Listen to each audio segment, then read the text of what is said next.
Meron akong ipakita sa inyo. Ito yung Baldor motor, fan motor.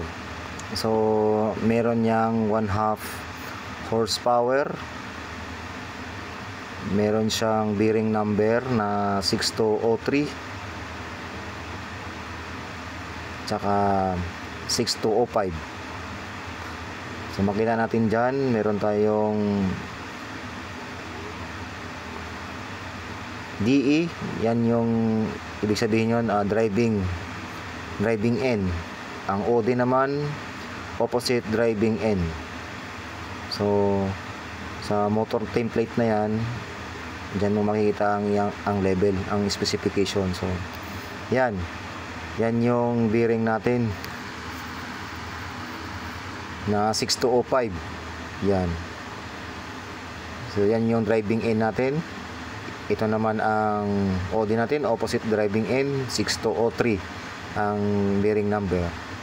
So nagka-problema itong fan motor natin. Yan yung shafting nya. Yan, diyan siya sana nakalagay. So yan ang may problema talaga.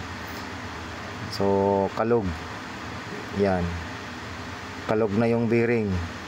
Kung galawin mo yung shaft, mararamdaman mo na yan. Gakalog yan. So it means wear na yung bearing natin. So dahil sa kalog siya, may wear na ang bearing, nagkaroon na siya ng clearance. Kalog na siya. Yan. So i-testing ko dito kung may clearance. So kita nyo naman meron. So subject for build up na yan.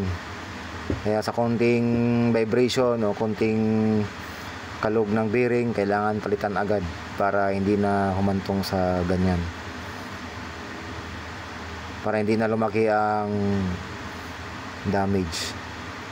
So palit bearing tayo, OD tsaka DE 6203, 6205 for replacement na yan, and build up sa cover nya.